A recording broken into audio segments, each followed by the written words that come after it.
Hey guys, welcome back to Driveway Customs. Today we're going to be doing a budget water tank. Basically, the reason I'm doing this now is when I had the Navara, I didn't really have any fresh water when I went full driving, and now I've got the Patrol, I've got a bit of room in the wagon, and I've got a good roof cage, so I'm not sure where I'm going to put it yet.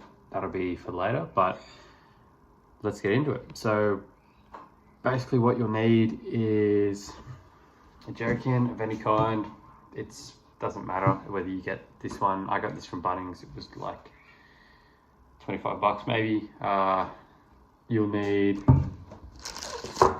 either one or two of these hose connectors to 3/4 BSB thread. You'll need this ball valve. You can get this. I got everything from Bunnings. It's just another 3/4 thread ball valve. I can put links for everything in the description below. It's just like a quarter turn. So I got this, which is just a joiner, which I'm thinking I'll be siliconing in to the bottom, and then I'll have this hose joined onto it. So all up, this cost me around $90 maybe. I know there's water tanks you can get for cheaper, but they don't come with hose or fittings or a ball valve. And I know that you can get all that stuff and it might be easier than making it, but you know, I like getting into it and making it myself, so I thought I'd give it a crack. Alright, so the first thing would be finding out where you want to put your hole on your water tank. For me, I want to put it down the bottom around here, and I want to drill a hole big enough just so I can fit that in and in. And then I'm going to push it in and silicone the hole up so it's all sealed up. That's something else you need. A caulking gun, and usually any kind of silicone should work on something like this. Just make sure when you do silicone the surface, it's not wet and there's no dust on it. It just makes the seal a lot better. All right, let's get into it. One thing I forgot to mention is you'll probably be needing either a mate with a drill, your own drill, or some way to get the hole in that's a nice circle hole that's not going to leak. So whether you cut it out or whether you heat up something and poke it through, it doesn't really matter as long as you can get it clean. For me, the easiest way to do it is just by using a drill and a drill bit. So if you've got a drill and a drill bit, basically you just want to get this, work out what size drill bit will work the best. I think that's a pretty close fit. You can always ream out the hole as well. I don't know if I'll be needing to do this with this drill bit, but I'll show you how to do it anyway if I do.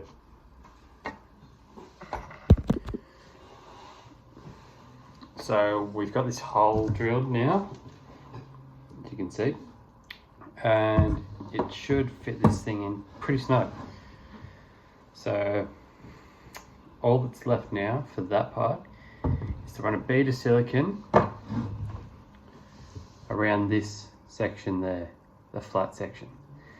You should do that, let it sit and cure for a little bit, and then come back when you think it's hard enough. Depending on your temperature, your environment, it takes a longer time for silicone to seal. When it's hot, it dries quicker, and when it's cold, it can take a little bit longer. So just remember that, and don't try to rush it, because if you do rush it, you'll end up having to do silicone over again. So for this next part, it's going to be pretty messy depending on what kind of silicone you use. For me, I'm just using what we have laying around. It'll work. It's ITV silicone and gasket maker, but it's a sealant, so it'll work. You don't need to worry about aesthetic cure, non-aesthetic cure. It's not a big deal. Roof and gutter would be good if you have that, because it'll probably be in the heat of your car most of the time, but it all works the same and it doesn't matter. So basically what you want to do is hold it by this section, lay a bead around there, and then push it in and make sure it's sealed. Push and twist a little bit. For this next bit, you'll probably need a bit of whatever soapy spray you have, whether it's window cleaner, it doesn't matter, as long as it's got a bit of detergent in it and it's mixed with water. That's to make a good seal around there when it oozes out, because you don't want it to look like shit, and it just makes everything so much neater. And this stuff is very messy, so just remember that. If you are thinking about doing this, try and have a rag, or try and not wear good clothes, just wear work clothes. So yeah, basically, let's start it. So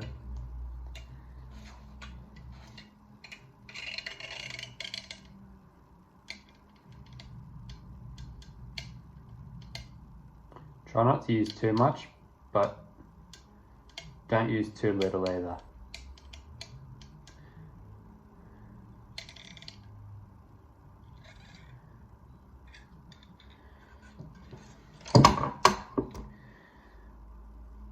That there is probably a good amount.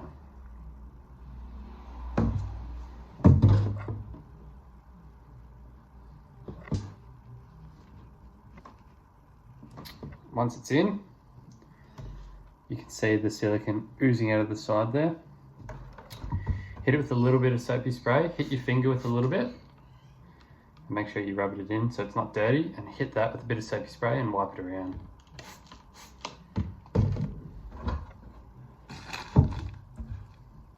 If anyone out there is a plumber, you'll definitely be good at this.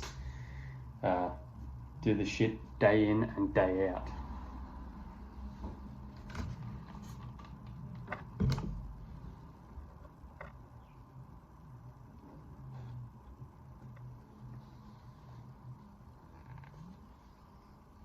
Now remember, it is messy stuff, so try and limit where you touch after you've done this. Drop some on the floor.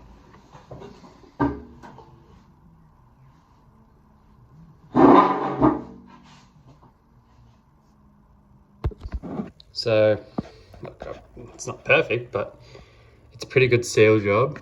So basically just let it dry for a little bit and come back to it when you're ready to go to the next step.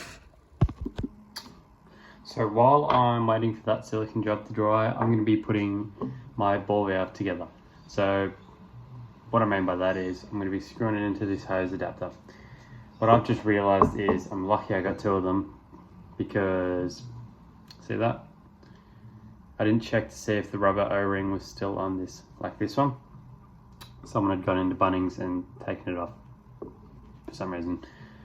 Anyway, I'm glad I got two of them. I can always get another ring and reuse that. But yeah, so one handy thing to have when you're doing this, it's not essential, but having plumber's tape or thread tape can help the seal be a bit better.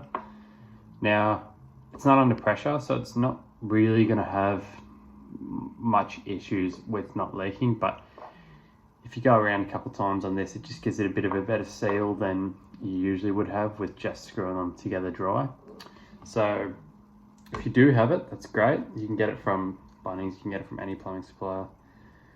You basically only need to go around about maybe once or twice for this, because you know it's not holding any pressure unless you're going to put a pump in.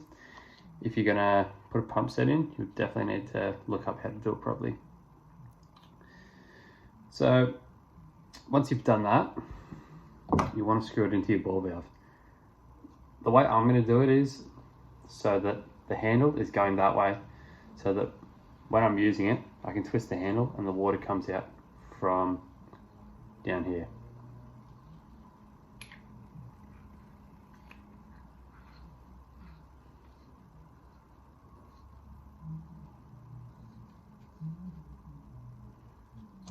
Now you'll be able to get a fair bit of the way without using multi-grips or anything to help you, but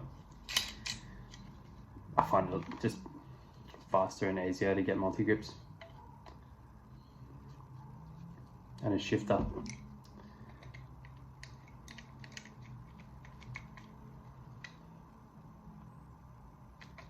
There we go. It's pretty tight. And that's how you do that. So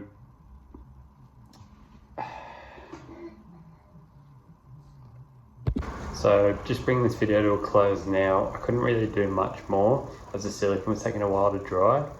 Right now, the way I've got it set up is it's just on my roof rack. So eventually in another video, I'll be doing a DIY jerry can holder and swing away for the back on the rear bar setup. So right now, after the silicone dries, I'm just going to be using this bit of hose, and I'm just going to be using that ball valve on it, and just letting it dangle down for the time being, and then eventually I'll change the setup a little, and I'll update you guys on the Instagram, so follow that. It's just driveway_customs_. I'll leave the link in the bio for that. So basically this is how it's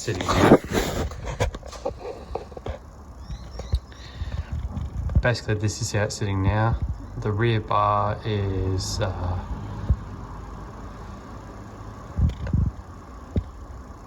so basically this is how it is now. The jerry can's just sitting up there, and you can see I've just ratchet strapped it down. Looks pretty ghetto right now, but you know, the setup will change eventually.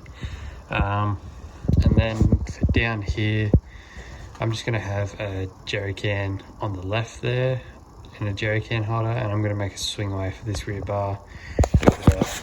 I've worked myself. I've not really done much, so it'll be good to learn. I'm alright on the MIG welder, but it'll be a good test for me to start doing my own bar work. I want to make my own sliders and stuff once I've fixed up some of the panels, and yeah, I want to make a few videos on that too, how to do some DIY bar work. That's pretty much it for this video. The next video will probably be a tutorial on how to install the heads-up display speedometer. That's pretty much all I have planned for right now until we go out for 4B. So looking likely that we'll be going for 4B soon, with New South Wales lockdown set to end mid-October. So I don't know how long we'll be waiting for that. Hopefully one of my mates buys a car and we can do a rig rundown on that. But for now, just gonna have to be doing some basic backyard mods and sticking with the theme. So I've also got another battery that I need to put in. It's located in the front right now, but I'm thinking that I'll have to relocate it to the back. I don't really like having that secondary battery in the engine bay. I want to clear up some room for a custom airbox and stainless snorkel setup. I just want to make the car a bit cleaner and make it perform a bit better. Before I got this car, it was a bit of a bush pig, so I want to give it some love. So those will be all the next videos. I'm getting new wheels and tyres coming soon. They're going to be a bit smaller. I'm going back down to 33s just so I don't get hassled. It keeps it legal, and I just keep the 35s and chuck them on for the weekend and for some sends. So stay tuned. Thanks for watching, and I'll see you guys in the next video.